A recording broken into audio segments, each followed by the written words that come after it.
Merci, Monsieur le Président. Madame la ministre des Solidarités et de la Santé, vous avez présenté la semaine dernière le plan hôpital à la presse. Ce plan, nous le considérons tardif et insuffisant.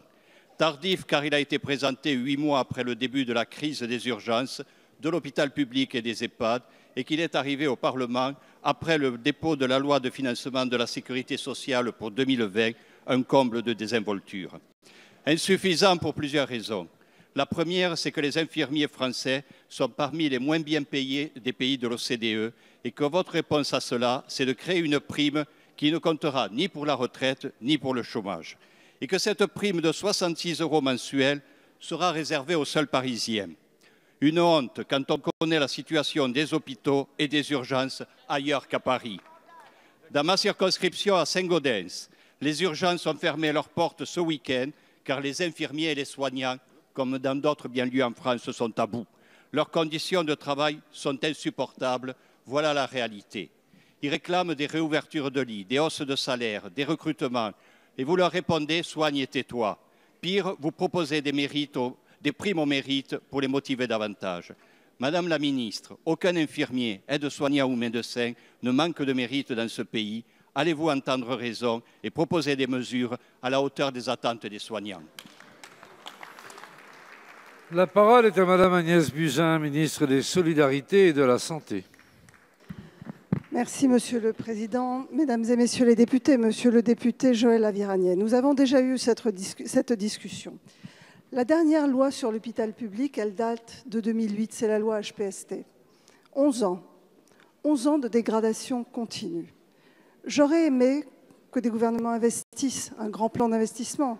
J'aurais aimé que des gouvernements proposent des augmentations de salaire pour tous les personnels paramédicaux. J'aurais aimé que l'hôpital public fasse l'objet d'une loi d'attractivité sans précédent.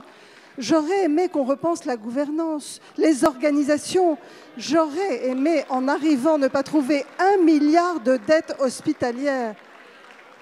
Alors, je ne veux attaquer personne, monsieur le député. Je ne veux attaquer personne. C'est le fruit d'années de non-décision ou de décisions avec des effets pervers.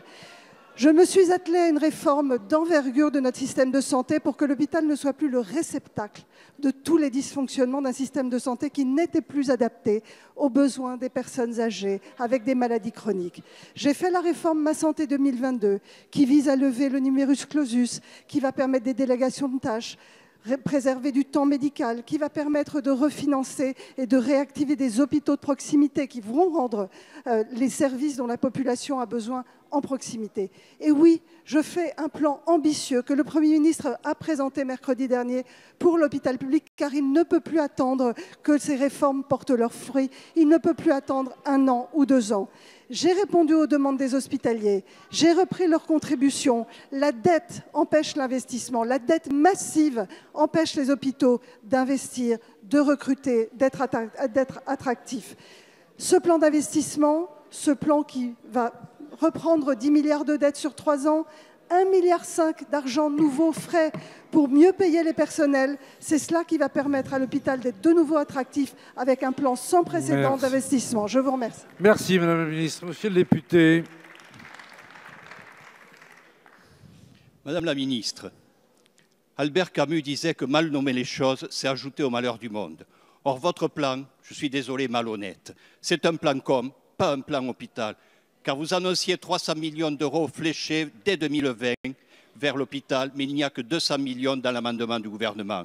Vous annonciez 1,5 milliard d'euros sur 3 ans, mais il n'y a en réalité que 600 millions d'euros d'argent neuf dans la réalité. Dans votre élan de communication, vous disiez que votre plan était historique et que c'était un bol d'oxygène pour l'hôpital.